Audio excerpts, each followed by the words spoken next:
So guys, SSC CGL 2023 का final result 4 तारीख में आपको आ चुका है और इसके ऊपर हमने ऑलरेडी एक वीडियो बना दिया है। गाइस, अब टारगेट है आप लोगों के हाथ में 2024। कितने स्टूडेंट्स हैं जो 2024 के लिए तैयारी कर रहे हैं, जिनका टारगेट 2024 है, सिलेक्शन उनको लेना है सीजीएल के द्वारा। सो किस तरह से सिलेक्शन लेंगे, स्टेप बाय स्टेप कैसे तैयारी करेंगे, ये सभी कुछ जानकारी इस वीडियो में देने वाला हूँ। क्या क्वालिफिकेशन चाहिए, age limit, exam pattern, syllabus, books, तैयारी कैसे करनी है, कहाँ से करनी है, ये सब कुछ जानकारी आपको मिलेगी गाइस। सो वीडियो में एंड तक बने रहिएगा।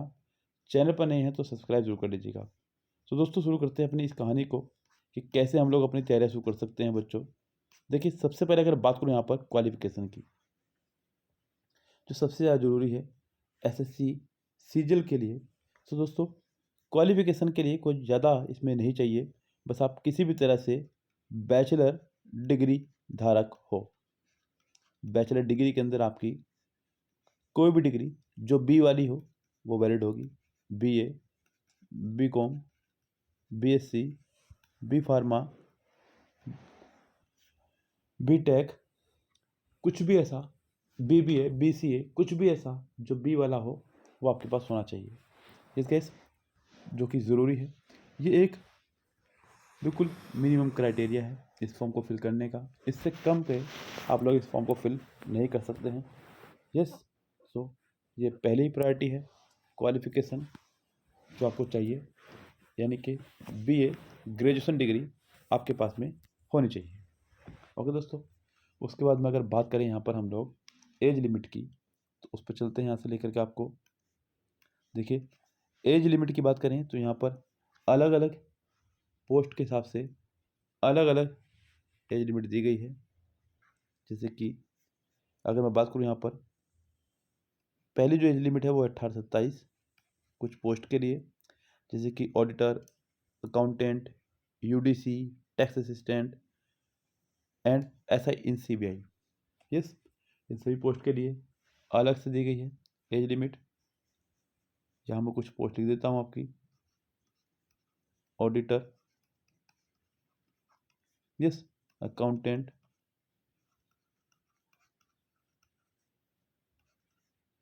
यूडीसी, टैक्स असिस्टेंट, ये सभी और आगे और एसआई इन सीबीआई 18 से 32,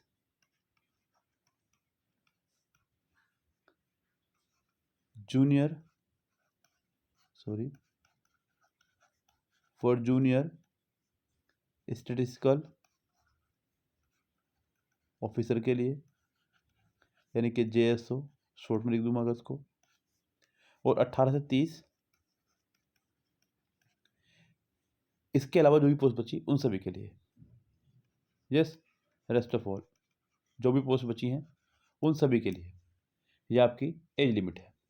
अगर बात करें यहाँ पर एग्ज़ाम पैटर्न की, तो यहाँ पर एग्ज़ाम पैटर्न आपका बटा होता है टीयर 1 और टीयर 2 में। टीयर 1 आपका एक क्वालिफाइंग नेचर एग्ज़ाम है, जिसको आपको सिर्फ और सिर्फ क्वालिफाइंग करना है। बहुत ज़्यादा इसमें आपको अपना दिमाग का इस्तेमाल नहीं करना है, ओनली क्वालिफाइंग नेचर का एग्ज़ाम है। ये एग्ज़ाम आपका 4 सेक्शन में बटा होगा आपका, मैथ, रीजनिंग, जीए और इंग्लिश, जिसमें जो इम्पोर्टेंट पोर्शन है वो आपका मैथ और इंग्लिश। सभी के जो क्वेश्चंस आने हैं वो आने हैं 25-25, और जिनके मार्क्स रहेंगे वो रहने वाले हैं बच्चों आपको 50-50। यस, यानी कि 2 मार्क्स का आपका एक क्वेश्चन रहेगा। जब 2 मार्क्स का रहेगा तो आपकी गैस 0.5 की रहेगी कट ऑफ। यस, अब यहाँ ड्यूरेशन की बात करें इसकी, तो आपको मिलने वाला 1 घंटा पूरा, यानी कि 60 मिनट आपको मिलने वाले हैं इस पोर्शन को करने के लिए। कैसे करते हैं ये आपके हाथ में होगा। उसके बाद में गैस बात करें यहाँ पर टीयर 2 की, तो टीयर 2 आपका बटा होता है 3 पार्ट्स में। अलग अलग लेवल पर अलग अलग तरह से इसका बात करते हैं, जहाँ से हम लोग 3 पार्ट्स में आपका डिवाइड होगा। ये एग्जाम पैटर्न किस तरह से होगा, किस तरह से नहीं, ये समझ लीजिए ध्यान से। देखिए, जो पहला सेक्शन होगा आपका, वो सेक्शन होगा आपका मैथ्स और रीजनिंग का, जिसमें आपके 30 क्वेश्चंस आने हैं। यस, कुल मिला के आपके 60 क्वेश्चन हो जाएंगे ये, जो कि प्रत्येक क्वेश्चन 3 नंबर का होगा। 180 नंबर का पेपर होगा।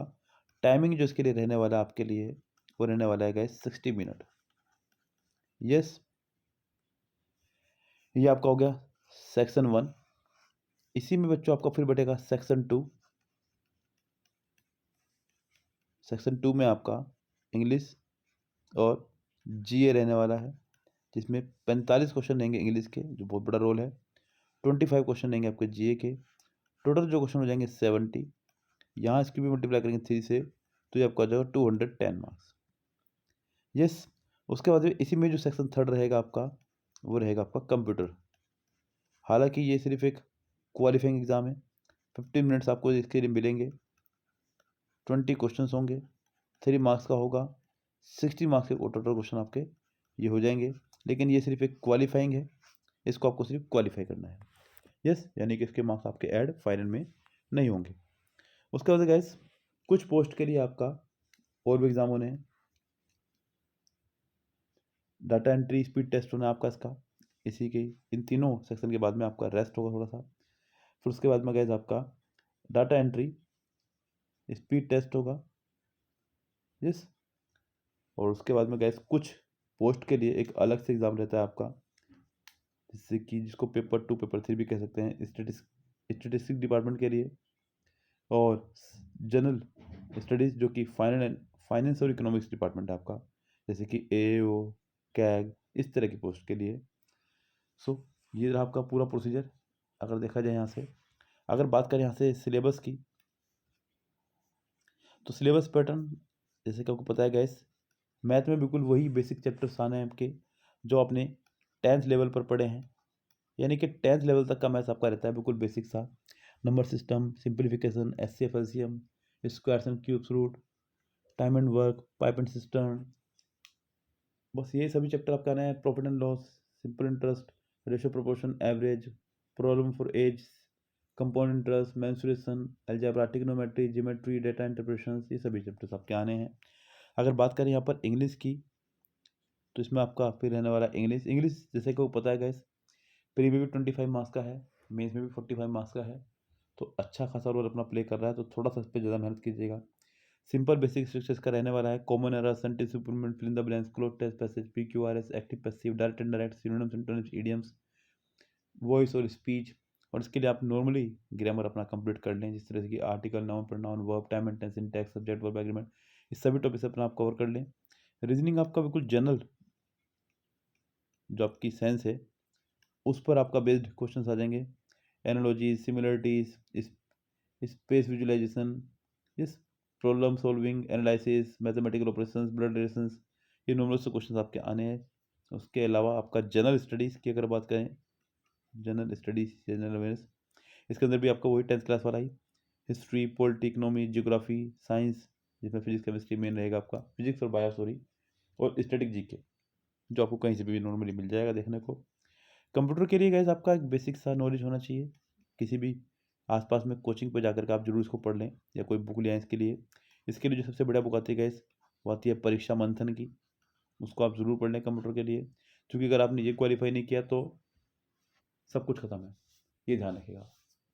जिस मतलब यहाँ तक पहुँचने के बाद कोई फ़ायदा नहीं होगा। अगर बात करें यहाँ से बुक्स की, तो कौन कौन सी बुक्स हमें फॉलो करनी चाहिए। देखिए, बेसिक्स कॉन्सेप्ट जो आप कर रहे हैं अपने, वो तो आप कहीं से भी कर सकते हैं, चाहे आप ऑफलाइन कोचिंग से करें, या फिर जो आपने पहले पढ़ा हुआ है उन सब चीज़ों से आपके बेसिक कॉन्सेप्ट क्लियर हो जाएंगे। लेकिन अगर बात करूँ मैं सिलेक्शन लेने तक की बात की, सिलेक्शन लेने तक के प्रोसेस की, जहाँ आपको मार्क देनी होती है अपने से और बच्चों को, उसके लिए आपको गैस बुक्स फॉलो करनी है।